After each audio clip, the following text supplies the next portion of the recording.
తండ్రి నేను అదే విధంగా తండ్రి ఎటువంటి అలసట లేకున్నప్పటికీ తండ్రి నేను తొలగించి తండ్రి నేను ఆహార విషయంలో కూడా నిజంగా తండ్రి నేను సేవకురాలు తండ్రి నీకు కుమార్తె అయినప్పటికీ తను సిద్ధపాటు చేయడానికి తండ్రి నేను ఇచ్చినటువంటి అట్టి శక్తిని బలాన్ని బట్టి నీకు స్తోత్రం నీకు స్తోత్రం నీకు స్తోత్రం నీకు స్తోత్రం చేసుకున్నాను తండ్రి. ఈ రీతిగా తండ్రి నేను నీకు స్థుతులు చెల్లించినప్పటికీ కొద్దువని తండ్రి నేను ఒంటరి వారే 1000 మంది అవతారాన్ని సెలవించిన గొప్ప తండ్రి నీకు స్తోత్రం తండ్రి నేను ఒక్క దూత అయినప్పటికీ తను ఎంతో మందిని తండ్రి నేను సంహరించిన రీతిగా మేము చూస్తున్నాము తండ్రి. నీ యొక్క తండ్రి నేను బిడ్డలు ఒక్కరున్నప్పటికీ చాలు తండ్రి నేను నీకు స్తోత్రం తండ్రి నేను వారి వలన ఎంతో మంది తండ్రి ఆశీర్వదింపబడిన రీతిగా మేము చూస్తున్నాము తండ్రి నేను గొప్ప దేవ నీకే స్తోత్రం తండ్రి నేను మోషే గారిని తండ్రి ఒక్కరిని నడిపించి తండ్రి అనేకమైన తండ్రి నేను ఇశ్రాయేలు జనాంగానే తండ్రి నేను వాళ్ళు తండ్రి రక్షింపబడటం నీకు కృప చూపించున్నాం తండ్రి నేను ఏమైనా తండ్రి నేను నిర్లక్ష్యము తండ్రి అది చేస్తుంటే కేవలం తండ్రి నేను తండ్రి నేను అది గ్రహించుకోవటం నీకు కృప చూపించండి. నీకే స్తోత్రం తండ్రి నీ యొక్క సన్నిధానానికి ఇవ్వాల్సిన తండ్రి నేను సమయాన్ని మేము ఇవ్వగా తండ్రి వెనకబడుచున్నాము తండ్రి నేను ఆ రీతిగా మేము ఉండగా తండ్రి నీకు కుమార్తె హెచ్చరిస్తుండగా తండ్రి నేను సమయాన్ని నీకు ఇచ్చుటకు తండ్రి నీ యొక్క దీవెనలు ఆశీర్వాదంలో తండ్రి నేను మా యొక్క కుటుంబాలకు మేము పొందుకుంటా కట్టి కృప దయచేయండి. నీకే స్తోత్రం అవుతుంది. నిన్నటి కాలంలో తండ్రి 7 మాటల గురించి తండ్రి నేను వివరించడానికి తను సిద్ధపాటు కలిగిన అవిడని మీరు దీవించిన విధానానికి నీకే స్తోత్రం అవుతుంది. ఎంతకాలం తండ్రి అక్క ప్రార్థించి ఉంటుందో తండ్రి నేను నీకే స్తోత్రం తండ్రి నీకే స్తోత్రం అవుతుంది. నేను ఆ యొక్క ప్రార్థనలు అయితే నేను తండ్రి నేను వాక్యం చెప్పే విషయం అయితే నేను తండ్రి నేను అందరినీ తండ్రి నేను అప్పుడే తండ్రి నేను ముందుగానే ప్రిపేర్ అవుతున్నావు తండ్రి. అంతేకాక తండ్రి ఆహార విషయంలో కూడా తండ్రి తండ్రి సహకరించుకున్నది తండ్రి నీకే స్తోత్రం తండ్రి. ఎటువంటి తండ్రి నేను అలసట లేకుండా తండ్రి నేను నీకు శక్తి ఆరోగ్యం బలము చేత నిన్నటి కాస్తంతో బలంగా వాడుకున్న దేవా నీకే స్తోత్రం తండ్రి. అబ్రహాం ఇస్సాకు యాకోబు దేవా నీకే స్తోత్రం తండ్రి. నేను ఆది అంతం మీరైంది తండ్రి నేను నిన్నటి కాస్తం జరిగించుకున్న విధానానికి నీకే స్తోత్రం తండ్రి. నిన్నటి కాస్తం చక్కగా వివరించిన యొక్క బిడ్డను మీరు దీవించండి ఆశీర్వదించండి తండ్రి. దినము తండ్రి నేను ఆ బిడ్డలు తండ్రి ఫలించుట బట్టి కృపను దయచేయమని ప్రార్థిస్తున్నాం. నీకే స్తోత్రం తండ్రి. దూరవారం నుంచి వచ్చినట్టు బిడ్డలు కూడా తండ్రి మీరు దీవించండి ఆశీర్వదించండి తండ్రి. వారి యొక్క కుటుంబాలను కూడా మీరు దీవించమని ప్రార్థిస్తున్నాం. నీకే స్తోత్రం. ఉన్నటువంటి తండ్రి నేను పునరుద్ధానము తండ్రి గురించి తండ్రి మీరే తోడేనండి తండ్రి. నేను ఆది అంతా మీరే ఉండే తండ్రి నేను చక్కగా జరిగించుకుంటున్నానందుకే నీకే స్తోత్రం తండ్రి. నీకే స్తోత్రం చేసుకున్నాం తండ్రి. నేను గొప్ప దేవ నీకే స్తోత్రం తండ్రి. నేను అక్కడికి ఇచ్చినటువంటి ఆరోగ్యాన్ని బట్టి నీకే స్తోత్రం తండ్రి. అదే విధంగా తండ్రి రేపు కూడా తండ్రి నేను అక్కడ ఇంకా బలంగా మీరు నిలబెట్టుకుంటున్న విధానానికి నీకే స్తోత్రం తండ్రి. నేను అక్కడ మెసేజ్ విషయంలో కూడా మీరు తోడంటున్నారు. నీకే స్తోత్రం తండ్రి. శక్తి లోపము లేకుండా తండ్రి నేను యొక్క తండ్రి నేను వయసులో తండ్రి నేను బహుబలంగా మీరు వాడుకుంటున్న విధానానికి నీకే స్తోత్రం. 23వ అధ్యాయము 54 నుంచి చదువుకుందాం. ఆ దినము సిద్ధపరచు దినము విశ్రాంతి దినం ఆరంభం కావు. అప్పుడు గలిలయ నుండి ఆయనతో కూడా వచ్చిన స్త్రీలు వెంట వెళ్ళి ఆ సమాధిని ఆయన దేహము ఎలాగుంచబడెనో చూచి తిరిగి వెళ్ళి సుగంధ ద్రవ్యములను పరిమళ తైలములను సిద్ధపరచి ఆజ్ఞ చొప్పున విశ్రాంతి దినమున తీరికగా ఉండిరి. లేఖన వాళ్ళు దీవించారు.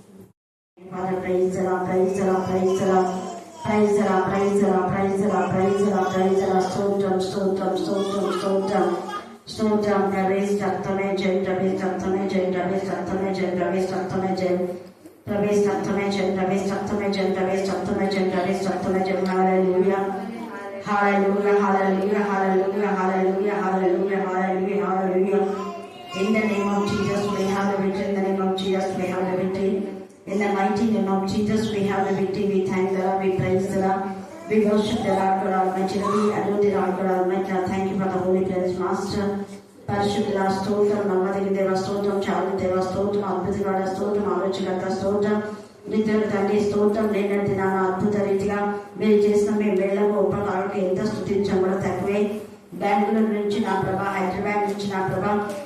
మామూలుగా మీరు ఇండిపెండెన్స్ డే రోజు సిద్ధపరిచే దినం అంటే ముందుగానే ఏం చేస్తారు?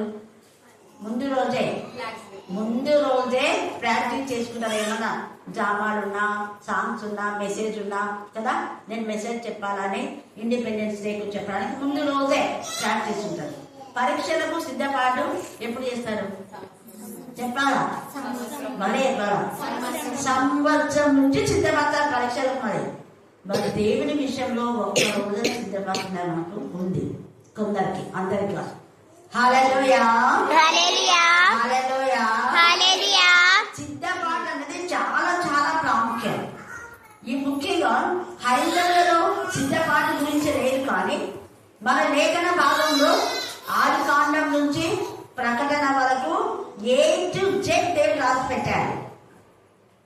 మన లెక్కలు, గణాంక లెక్కలు బైబిల్లో ఉన్నాయి. చెప్పండి, లెక్కలు ఉన్నాయి బైబిల్లో. ఎక్కడున్నాయి లెక్కలు చెప్పాలి త్వరగా. ప్రకటనలో ఉన్నాయి. ఇంకా ఆదికాండంలో ఎట్లా చెప్పు? సరే, ఆదికాండం నుండి ఎట్లా చెప్పు అంటున్నా త్వరగా. ఇదిగోదే చెప్పడం కాదు, ప్రకటనలో కూడా ఉన్నాయి. ఆదికాండంలో ఉన్నవన్నీ ప్రకటనలో ఉన్నాయి. ఎట్లా చెప్పండి, లెక్కలు అంటే ఎట్లా తెలుసుకుంటున్నాం మనం? కొలత, ఇంకా కొలతలు, లెక్కలు, ఇంకా త్వరగా చెప్పండి. ఇంత సింపుల్ క్వశ్చన్. తండ్రి అయిన దేవుడు ఆది యందు భూమి ఆకాశం సృజించాడు కదా. సృజించినప్పుడు ఏమైపోయింది? మరి ఒక దినం అనేది ఏంటి? ఒకటి అనేది ఏంటి? సంఖ్య కదా, లెక్కలా కాదా? మరి తర్వాత రెండవ దినం కూడా, 6వ దినం ఆదికాండం 1వ అధ్యాయంలోనే మనకు లెక్కలు వచ్చినాయి. 1, 2, 3, 4 అని మనం తెచ్చుకుంటాం కదా. ఫస్ట్ పిల్లలకు నేర్పించేదా 1, 2, 3. 1, 2, 3 అనేది లేకపోతే లెక్కలకు బేసే లేదు. కాబట్టి పునాది లెక్కలు ఆదికాండంలో ఉంది. తర్వాత ఇంకా లెక్కలు అని మనం చెప్పినాం కదా. సైన్స్ ఉందా? క్లారిటీగా ఉంది అన్న వాళ్ళు ఎక్కడి నుంచి చెప్పండి. ఇప్పుడు లెక్కలు ఉన్నాయి. ఆదికాండం నుంచి ప్రకటన వరకు లెక్కలు చాలా చోట్ల ఉన్నాయి. జనసంఖ్య లెక్కించేది ఉంది, గుమ్మాలు లెక్కించేది, 12 గుమ్మాలు, 12 ముత్యాలు కదా. ఇవన్నీ లెక్కలే. లెక్కల 70 మంది శిష్యులు, తర్వాత ఇశ్రాయేలు గోత్రకర్తలంతా 70 మంది, యాకోబు 12 కుమారులు, అన్ని లెక్కలు. ఇవన్నీ లెక్కలే. ఇంకా లెక్కల్లో ఇంకా చాలా ఉన్నాయి. సరే, లెక్కలు అన్నాం, థ్యాంక్ యూ. సైన్స్ పక్కన పెట్టాం. లెక్కలకు ముందు బేస్ ఉన్నాయి. ఏంటి బేస్? త్వరగా ఎవరు చెప్తారు చూద్దాం.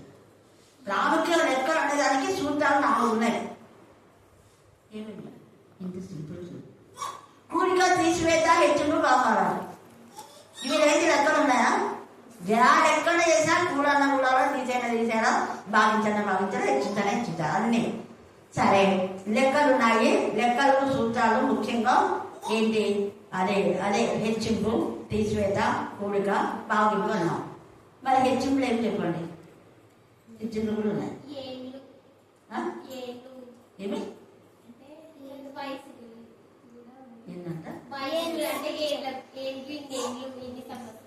అవి ఎట్లేస్తుంది? ఇన్ని సంవత్సరాలది లెక్కలు అని చెప్పినాం కదా. లెక్కలు నేనేం చెప్తున్నా? కూడిగా, తీసివేత, భాగించు చెప్పండి.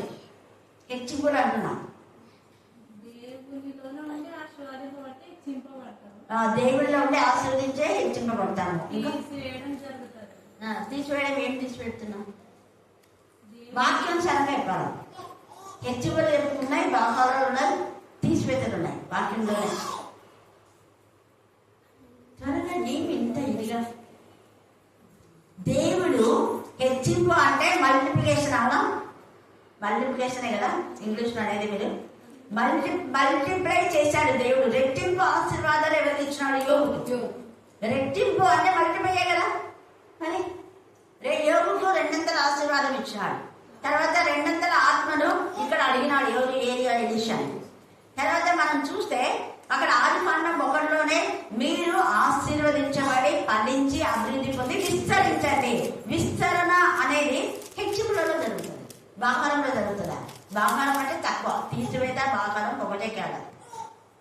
హెచ్చింపు తర్వాత కూడికలు ఒకటి యాడ్ అవుతుంటాయి. ఆశీర్వాదాలు వచ్చినాయంటే ఫలాలు వచ్చినాయంటే అభివృద్ధి వచ్చినట్టే విస్తరణ. యాడ్ అవుతుంటాయి, యాడ్ అవ్వకుండానే పోతున్నాయి.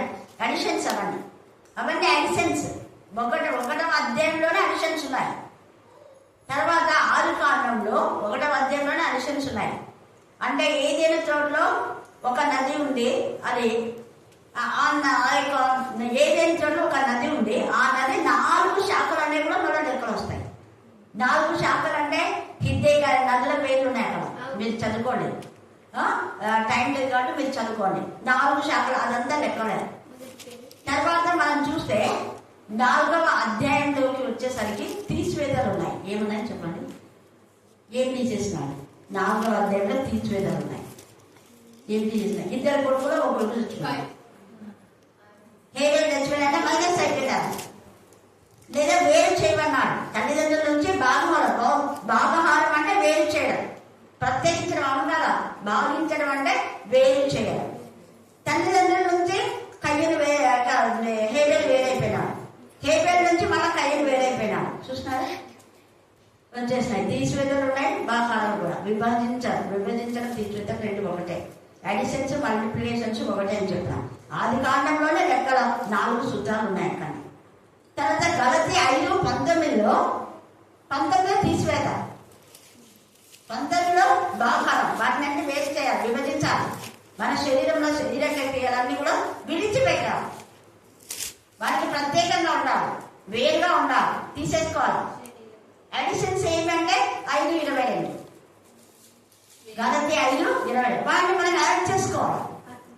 ఇవన్నీ అడిషన్స్, అవి మైనస్ అన్నమాట.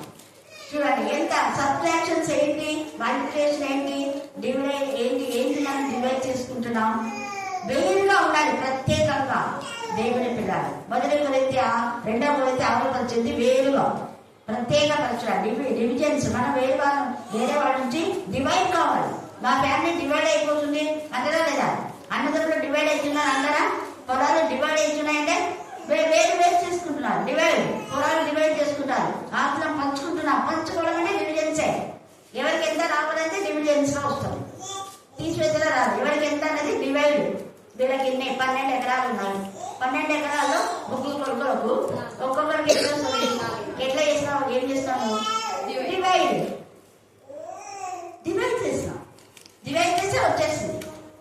అన్ని వాక్యంలోనే ఉంది. తర్వాత ఇక సరే ఇదంతా ఎక్కడ చాలా ఉన్నాయి.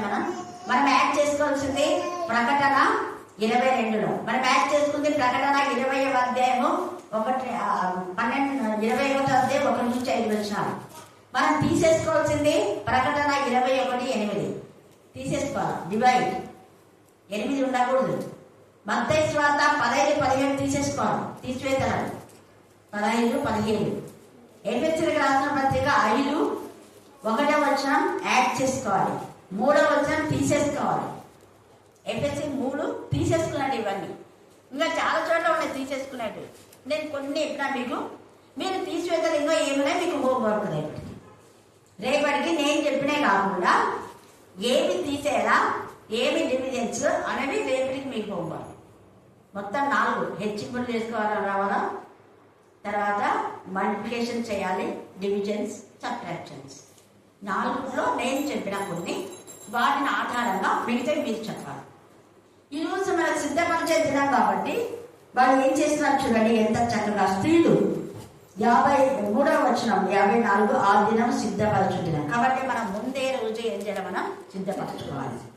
తర్వాత విశ్రాంతి దిన ఆరంభం అంటే సాయంకాలము 6 గంటల నుంచి, శుక్రవారం 6 గంటల నుంచి ఈ రోజు సాయంకాలం 6 గంటల వరకు అది ఏ దినము? విశ్రాంతి. అందుకని పరిశుద్ధ పంచుకోవడానికి సిద్ధపడుతున్నారు. అది మహాదినం అని రాయబడింది. విశ్రాంతి దినము అది మహాదినం. ఆ మహాదినమున వారు దేవునికి మహిమకరంగా ఉండాలని ఇష్టపడుతున్నారు. దాని 4 సువార్తలు చదివితే విశ్రాంతి దిన ఆరంభం అని ఇక్కడ లూకా 22లో ఉంది. ఇంకొక చోట అది మహాదినం అని రాయబడింది. యోహాను సువార్త ఇవన్నీ మీరు చదివితే మహాదిన ఆరంభం. హల్లెలూయా, హల్లెలూయా, హల్లెలూయా. కాబట్టి మనం కూడా పునరుద్ధానికి సిద్ధపడాలి. ఇక్కడ ఈ స్త్రీలంతా పునరుద్ధానం కోసం సిద్ధపడుతున్నారు. ఈ స్త్రీ అక్కడ శిష్యులంతా కాపరిని కొట్టారు, గొర్రెలు కాపరి కొట్టారు, గొర్రెలన్నీ చెదిరిపోయినాయి. ఎవ్వరు లేరు దగ్గర. కేవలం తల్లి, యోహాను గారు, మగ్దలేని మరియ, వీళ్ళు మాత్రమే, కొంతమంది స్త్రీలు కూడా.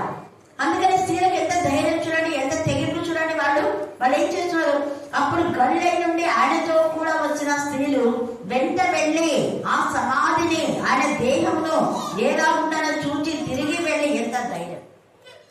సమాధి దగ్గరికి వెళ్ళి వీళ్ళు ఊరికే నామకం వస్తే రాలేదు యేసయ్య గురించి. అది ఆశతో తపనతో వచ్చేవాళ్ళు ఆ కార్యం నెరవేరే వరకు వదలవాళ్ళు. యేసయ్య లేస్తానన్నాడు, లేయడానికి మనం సిద్ధపడతాం. ఆయన లేస్తే ఆయన మరణం జయించినాడు కాబట్టి యుద్ధవీరుడు. అపవాది పైన విజయాన్ని పొందుకున్నాడు, మరణాన్ని మింగివేసినాడు, మరణం పైన విజయాన్ని పొందుకున్నాడు. ఆయన ప్రాణం విడిచిన ప్రాణం భూమి కింది భాగంలోనికి దిగిపోయి, భూమి కింది భాగంలో ఉన్న అబ్రహాము సొమ్ములో ఉన్న ఆత్మలని సజీవంగా తీసుకొచ్చాడు. ప్రాణం విడిస్తేనే సమాధుల్లో ఉన్న పరిశుద్ధులు ఏమైనా లేచినారు. ఆయన పరిశుద్ధుల శరీరాలు లేచారు. హల్లెలూయా, హల్లెలూయా. అపవిత్రులు వేయలేదు, వాళ్ళు అతనే ఉన్నారు. వాళ్ళు మళ్ళీ బతికి మళ్ళీ నరకానికే పోయారు. పరిశుద్ధుల శరీరాలు లేచాయి. పరిశుద్ధుల శరీరాలు లేచినాయి కాబట్టి వాళ్ళు పరిశుద్ధమైన యేసయ్య ప్రాణము పరిశుద్ధుల శరీరాలు లేపింది. లేచిన పరిశుద్ధులకే కనపడినారు కానీ వేరే వాళ్ళకి కనపడలేదు. అంటే ఈరోజు మనం సిద్ధపరచుకోవాలి పరిశుద్ధంగా. పునరుద్ధాన దినానికి మన ప్రాణాత్మ దేహంలో సిద్ధపరచుకోవాలి. దేవునికి అంటే సిద్ధపరచుకోవడం అంటే యేసయ్య చనిపోయి తిరిగి లేస్తాడు. అలాగే మనలో దేవునికి విరోధమైన పాపాలు చచ్చిపోయి పరిశుద్ధంగా రావాలి. గింజ చచ్చిపోయి దాంట్లో వచ్చే పప్పు పదార్థం రంగు, రుచి, వాసన అన్నీ ఏంటి వేరే, దాని వాసన వేరే. ఆ గింజలకి ఏమైనా వాసన ఉంటుందా? ఉండదు. ధనియాలకైతే ఉంటుంది వాసన, ధనియాలకు ఉంటుంది, మిగతా గింజలకు వాసన ఉండదు. కానీ అదే మొక్క వచ్చేదనుకో ఉంటుంది కదా వాసన, ఉంటుంది. ఎంత వాసన ఉంటుంది. మెంతి కూర, గుంగుల కూర, దేని వాసన దాంట్లో ఉంటుంది. మల్లెపూలు కొమ్మగా ఉంటే వాసన ఉండదు.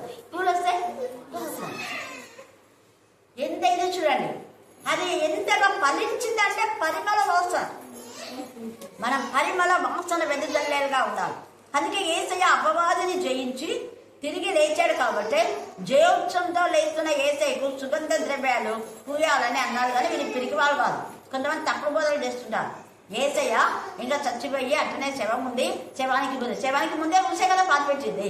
అది తెలివిందా వీళ్ళకు, తప్పుడు బోధలు చేసే వాళ్ళకు. ఆ స్త్రీలు ఇంకా అపనమ్మకము, వాళ్ళకు నమ్మకం లేదు. యేసయ్యకు సుగంధ ద్రవ్యాలు పూయాలని సిద్ధపరచుకున్నారు. వాళ్ళందుకు సిద్ధపరచుకోవాలి. యేసయ్య తాను చెప్పినట్లు లేస్తాడు. కాకపోతే ఏ టైంలో లేస్తానని చెప్పాడు ఆయన 3 రోజులు లేస్తానని చెప్పినాడు. 3వ రోజు లేస్తా. కానీ ఎప్పుడు లేస్తాడో తెలియదు. వాళ్ళు తెలియదు కాబట్టి సిద్ధపరచుకున్నాడు. తెలియదు కాబట్టి వేగ్జామునే వెళ్ళినాడు. యేసయ్య ఏమో 12 గంటలకు లేచినాడో ఏమో. మళ్ళీ లేచినాక ఆయన మళ్ళీ చంపుతారేమో వీళ్ళు, ఈ దుష్టులు. మనం పోదాం పోయి యేసయ్య సుగంధ ద్రవ్యాలతో పరిమళ వాసనతో ఊరేగించుకొని అప్పుడు యేసయ్య సిలువకి ఎక్కేటప్పుడు ఊరేగించినాం కదా, మనం ఊరేగించుకున్నాం అని అంత ఆశతో స్త్రీలందరూ సమాధి దగ్గర పోయి చూసినారు. సుగంధ ద్రవ్యములను పరిమళ తైలను సిద్ధపరిచి ఆజ్ఞ చొప్పున విశ్రాంతి దినమున తీరికగా ఉన్నారు. అప్పుడు మనం ఏదైనా సిద్ధపడితే తీరిగ్గా ఉంటాం. కనుక నేను ఈరోజు వంట చేయాలంటే నిన్ననే అన్నీ అల్లం, కొత్తిమీరలు, ఎల్లిపాయలు అన్నీ అనుకుని ఉల్లిగడ్డలు అన్నీ తెచ్చుకొని సిద్ధపరచుకుంటే పొద్దున ఎంత తొందరగా వంట. సిద్ధపాటు అనేది ఖచ్చితంగా ఉండాలి. ఎందుకు అంటే మనం వివాహాలకైతే నెల రోజు నుంచి సిద్ధపడతాం. పెళ్ళిళ్ళు అంటే మరి దేవుని పని అంటే ఎంత సిద్ధపాటు ఉండాలా? మన వాళ్ళు ఎప్పుడు వస్తారు? 11 గంటలకు వచ్చి ఏమైనా పని చేసి మాకు ఏం చేస్తాం, పని 11కి వెళ్తారు పని అంతా. మన ఇంట్లో ఎట్లా సిద్ధపడుతున్నాం అనేది ఆత్మ పరిశీలన చేసుకోవాలి.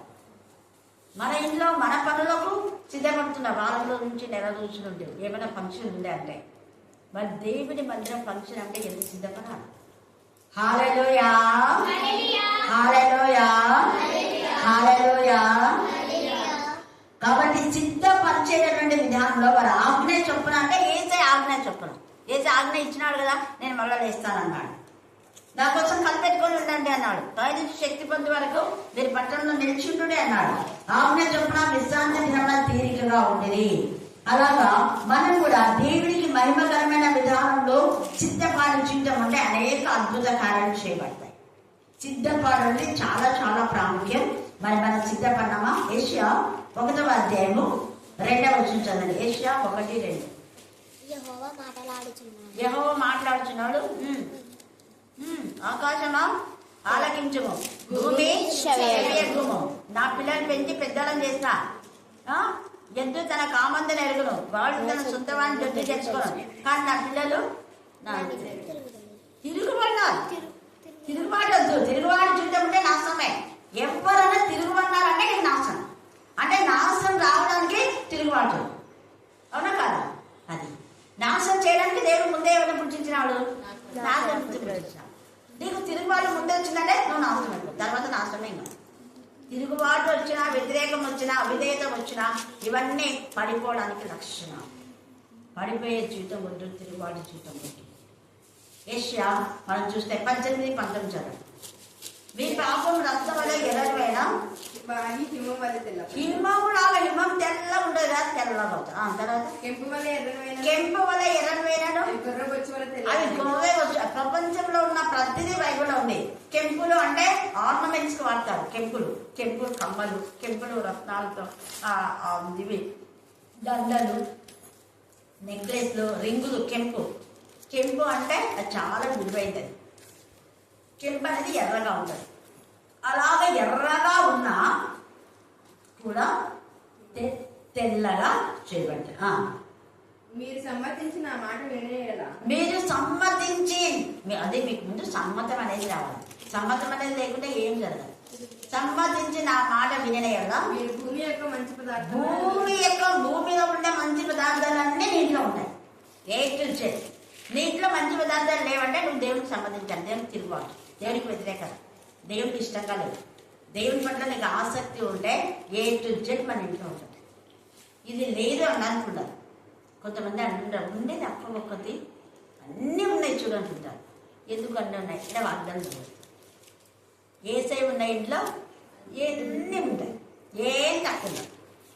ఏసై ముందు మన హృదయంలో ఉంటాయి. ఏసైకి మన పడితే, ఏసైకి లోపడితే అయ్యో దేవుని సన్నిధికి వెళ్ళాలి, ప్రార్థన చేయాలి, చదవాలి, వాక్యం చెప్పాలి, సాక్ష్యం చెప్పాలి. ఒక తపన అనేది ఉంటే ఏసై కూడా వీళ్ళు నా సన్నిధికి వస్తుంది, నేను కూడా ఇవ్వాలి రాకుంటే వీళ్ళు రారు కాబట్టి ఇవ్వకూడదు ఈరోజు రేపిస్తారు. వాళ్ళు కూడా ఇప్పుడు పోద్దాం, తర్వాత పోదాం అనుకున్నారు కదా, ఇప్పుడు తర్వాత ఏ కొలత కొలిస్తే అదే కొలత మనం కొలుకోవాలి, గుర్తుపెట్టుకోవాలి. అందుకనే ఇక్కడ అంటున్నాడు కదా ఎంత చక్కగా, అక్కడ మీ పాపంలో ఎలాగున్నా శుద్ధి చేయబడతాయి. సంబంధించి నా మాట వింటే భూమి యొక్క మంచి పదార్థాలు 18-19 బాగా కనవచ్చు. తర్వాత యెషయా 6:5. యెషయా 6వ అధ్యాయము. అయ్యో నేను అపవిత్రమైన పెదవులు గలవాడు. అక్కడ పశ్చాత్తాపడుతున్న వేరే వాళ్ళ మీద అబద్ధాలు చెప్పడంలా. అక్కడ యెషయా తనకుగా తప్పులు ఒప్పుకుంటున్నాడు. మనం తప్పు చేసి వేరే వాళ్ళ మీద వేస్తుంటాం, వాళ్ళ మీద వీళ్ళ మీద. చేసిన తప్పు ఒకటే, మళ్ళీ వేరే వాళ్ళ మీద వేసిందే రెండవ తప్పు. ఆ రెండవ తప్పుకు అబద్ధం చెప్పితే దేవుడి నుంచి మనకేమొస్తుంది? ఉగ్రతనే, ఆశ్చర్యం వస్తుంది. ఏమన్నా తప్పులు సరిదిద్దుకునే వారంగా ఉండాలి. చేసి వేరే వాళ్ళ మీద నేరారోపణ చేయకూడదు. ఇక్కడ ఎంత తేటగా పరిశుద్ధాత్మ దేవుడు మాట్లాడుతున్నాడు. అయ్యో నేను అపవిత్రమైన పెదవులు గొడవలు. ఎవరైనా నీ పెదవులు అపవిత్రంగా చూడు అన్నారా? అర్థనంతనే చెప్తున్నాడు, నేను తప్పు చేసిన అంటున్నాను. నువ్వు తప్పు చేస్తుంటే నేనే చేయలేదు, వాళ్ళు చేసినారు, వీళ్ళు చేసినారు అన్నా కాదు. ఇక్కడ యెషయా ఎవ్వరు అనటంలా, తనకు తానే. అయ్యో దేవుడు కూడా అన్నా నువ్వు తప్పు చేసినావు యెషయా అని. దేవుడు అన్నా, వేరే వాళ్ళు అన్నా. యెషయా తనంతకు తానే పశ్చాత్తాపడి అయ్యో దేవుని సన్నిధి చూస్తున్నాడు.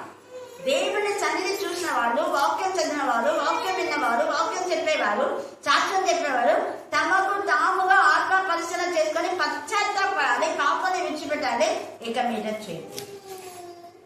అందుకని పశ్చాత్తాపడి ఏమంటే అయ్యో నేను అపవిత్రమైన పెదవులు గల అది. ఎందుకు అపవిత్రమైన పెదవులు గల వాడు అంటే జనులు అపవిత్రంగా ఉన్నారు. అది అందుకని నా దగ్గర ఉండేవాళ్ళు పరిశుద్ధంగా ఉండాలని కోరుతా, విధేయతగా ఉండాలని కోరుతా. వాళ్ళ అవిధేయత మనకు అనుకుంటుంది అన్న కదా. వాళ్ళు చేసే అపవిత్రమైన మాటలు మనకు శోధనగా ఉంటాయి. అపవిత్రమైన పెదవులు గల వాళ్ళు ఉన్నారు నా దగ్గర. అందుకని అపవిత్రమైన ప్రభావం నేనైతే అపవిత్రం కాను. పెదవులు గల వ్యక్తులు ఉన్నందుకు నేను అపవిత్రమైపోయాను. అప్పుడు ఏమంటున్నాడు దేవుడు, సరే నువ్వు ఒప్పుకున్నావు కాబట్టి ఇదిగో కారుతో తీసిన నిప్పు యెహెజ్కేలులో ఉంది, ప్రకటనలో ఉంది, తర్వాత ఇక్కడ కూడా యెషయా కారుతో తీసిన నిప్పు తీసుకొచ్చి యెషయా పెదవులకు తగిలిస్తే అప్పుడు ఏమైపోతుంది? పెదవులు పరిశుద్ధమైపోయి. ఎప్పుడైతే పాపాన్ని ఒప్పుకున్నాడో పెదవులు పరిశుద్ధమైపోయి అయ్యో నేను దేవుని చూసినా, దేవుని శుద్ధిస్తున్నాడు, శరాపులు చూసినా, దేవుని ప్రత్యక్షలు చూసినాడు. పరిశుద్ధ పడితేనే దేవుని చూస్తాం.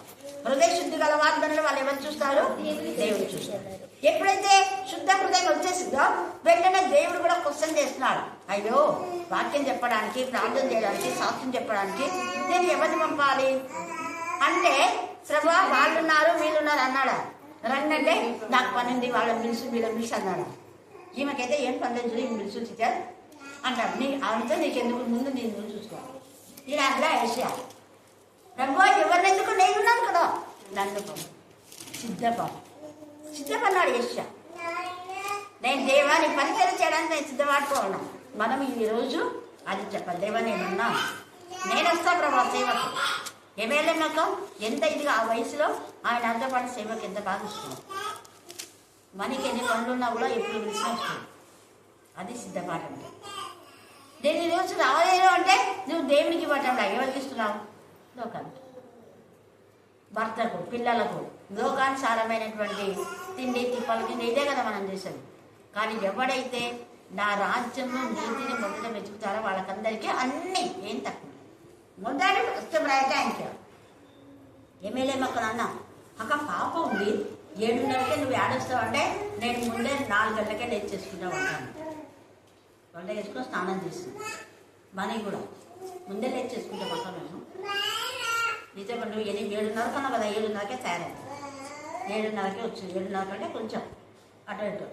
నేను వీళ్ళంగా ఏం చేస్తున్నారు కదా ధ్యానం చేసుకుంటున్నాను. వాళ్ళు ఏం చేస్తున్నారు? పిలిచి తలుపుకుంటున్నారు. అయినా దేవుడు అద్భుత రీతిగా మేము పోయిన తర్వాతనే స్టార్ట్ అయ్యిందంట పునాది. మేము పోయిన తర్వాత అంటే అక్కడ వాళ్ళు ఎక్కడికి వస్తున్నారో తెలిసి కూడా దేవుడు కొంచెం మాకు లేట్ చేస్తారు. నేను అందుకే వాళ్ళు బాధపడుతున్నారు, అయ్యో మా గురించి లేట్ అయింది అక్కడ. ఏం బాధపడదు అండి. మన నుంచి దేవుడు అక్కడ వాళ్ళని లేటుగా పంపిస్తారు. చూడండి అట్లా వచ్చిన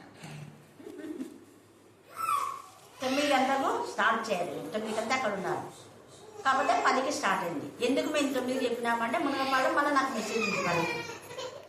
అప్పుడు ఆమెకు చెప్పి అమ్మాయి ఇక్కడ లేట్ అవుతుంది, ఎట్లా తిరిగి నేను మీ ఇంటికి వస్తాను, ఇక్కడ అయిపోతానే కాబట్టి మీ ఇంటికి వచ్చి మీ ఇంట్లో వాక్యం చెప్పి పోతాను.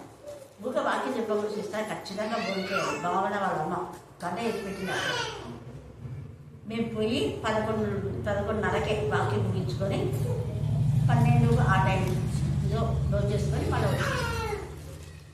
దేవుడికి ఇష్టం. దేవుడు మాట ఇచ్చే మాటను ఏం చేస్తారన్నా నెరవేరు. మళ్ళీ ఎన్ని ఇల్లు దర్శించినాం మేము.